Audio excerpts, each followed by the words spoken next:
again, very, very diverse backgrounds that we use.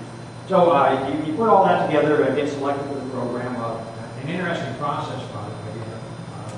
You start off, of course, it's a volunteer program. You can actually go online, download the application form from the Johnson Space Center, basically fill in your resume, if you will, and then they go through a winnowing process. The year that I was selected, we had about 10,000 applicants to select 19 people. So it does narrow down. In fact, I like to point that out particularly to students because although it is a very restricted process, you actually have a better, percentage-wise, a better chance of getting selected from the astronaut program to do becoming a professional.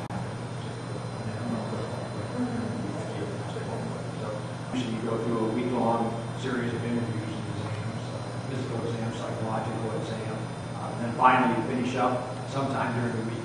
You sit down and interview. It hasn't changed any since the early days of the program.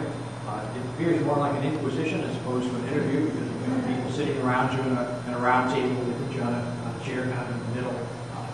The only thing that's missing is the spotlight. And then they ask you one question, starting with high school. Tell us about yourself. You have however long it takes you to tell you your background. Of course, what you're trying to do during that process is give the interviewing panel an idea of what you've done in your career that may make you a good candidate for the astronaut program.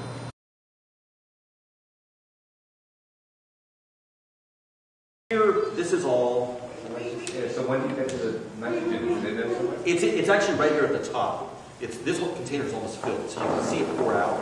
But that's not. But this is water vapor. This is water vapor out here. But there's I'm sorry, this is liquid nitrogen. water. This is nitrogen. Oh, so you are pouring nitrogen onto the carpet, and nobody's stopping you. I got in trouble a couple times. So what does that do to the carpet? No, not much. It's just cold. Yeah, it's very cold. All right. So it's cold. So right. So what happens when I stick this into? Shrinkage. It's gonna pop. Let's see.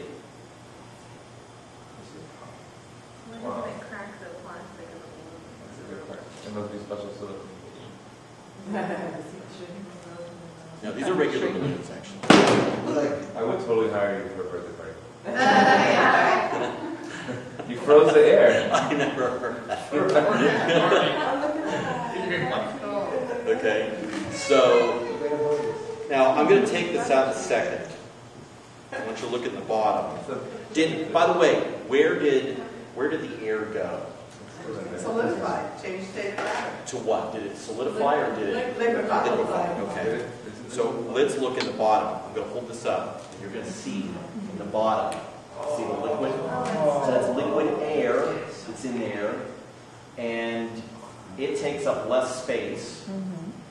And actually, we can reduce the size by 700 times by turning the air from a gas into a liquid. So you can fit a huge amount of air into a small container, break it up, bring it up to the space station. That's what oxygen is. That's right. And take it back to the liquid phase, and then you can breathe. And guess what? When we do the electrolysis, one of the things that they do on station and also on the space shuttle is when they mix inside of fuel cells, and that gives off electricity. So it powers electrical equipment on board. So, and is also giving them, that's right, and gives them drinking water. Here's the deal. The space shuttle, the space station, they need to have oxygen in space. So the question is, well, first of all, how do we get this pure oxygen? And then also, the oxygen used for for powering things on board the space station that we'll talk about in a second. So I've got a goal for you. And the goal is you're going to make, we're going to do electrolysis of water. And we're going to see who can most efficiently get the products of electrolysis of water. And I've got all the supplies here. Okay, does anybody know what electrolysis of water is? Yes. We want to separate oxygen and hydrogen. You're going to have to figure out in the test tubes which tube is hydrogen and which tube is oxygen, and why it is the case. I've got whiteboards here. I want you to write that down. So which one will be hydrogen, which one will be oxygen? We'll do that. And then, there's one other thing. I can't remember. All right. So what I want you to do is one person with your be a materials engineer, come over and get a box of supplies. And then I'm going to show you how to just prepare the electrodes for the electrolysis of water. And fold them. Each one separately, yeah. And fold them. You're just going to fold them over again and again and again. Lengthwise, yeah, the longest way. And then doesn't matter. Doesn't matter. Until you get 2 of these.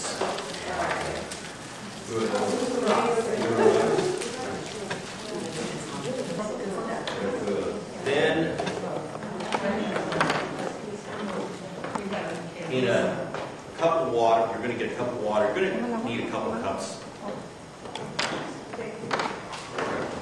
And because you'll probably need one just for some extra water. I'm going to put some water in here. Fill this up.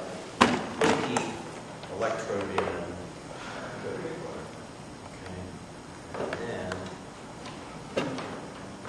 Finger, the full set. Now, here's the question that I have.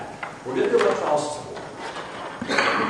Now, I want to know, you've got water and some other stuff over here. Does pure water conduct electricity? Why? Okay, so here's what I want you to do. I've got this water. I also have some salt over here. I have in your box a scale. Here's a scale. And I want everybody to do a different experiment. And everybody decide on whether you're going to do no salt, a little salt, a lot of salt, and you're going to find out how long it takes to collect a test tube of either oxygen or hydrogen, whichever gets there first. Okay? Of course, we've got the first thing of trying to determine which test tube will have the oxygen, which test tube will have the hydrogen. All right? And then the second part of this is determining how much or no salt you're going to put into your mixture. Okay? Now, can I ask you this? Should you, when you do this, should you fill up the test tube first with the water and then put it into a salt solution, or should you mix it up and then put it in to the test tube?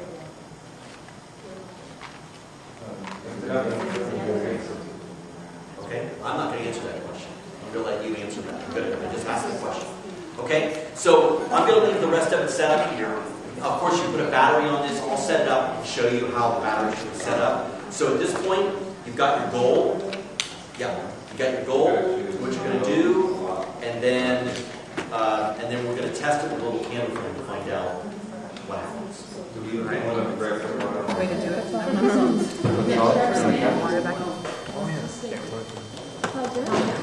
I don't know, like she's using a different Your pen. zoning. But regular water from here. Are we going to do? Okay. I zeroed it. It's not zero. It's not anymore, but your cap is zero. Without the cap, it should be zero, right? I can do it that way. Oh, okay. Yeah. Like, And it's there. But then you have to find out. Siri? Was that the oxygen? 1.3 grams. With this, 5.5. You want to fill it all the way to the top? Wait.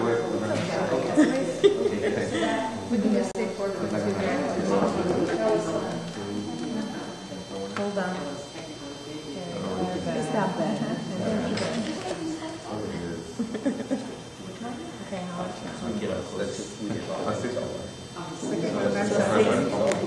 It's not doing 5 minus 1.2 grams of salt.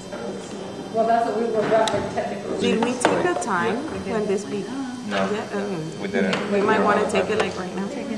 It was maybe about a minute ago. That was good. Okay, so are there two ways that we can determine what's in the tube? So the one way is that we can look at the terminal. If it's positive, it's collecting the oxygen. If it's negative, it's collecting the hydrogen. Or we can visually inspect the tube, and whichever tube is filled first, essentially, in other words, it'll be almost all the way filled with one gas. The other tube will be about halfway filled. So that means the hydrogen is the full tube, and the half full one is the oxygen. Okay? And then, as they suggested, the way to test that is then take your tube and hold it over the candle flame, and it will pop. Now, results. So, first of all, tell me what you did. What happened? Sort of give me your observations.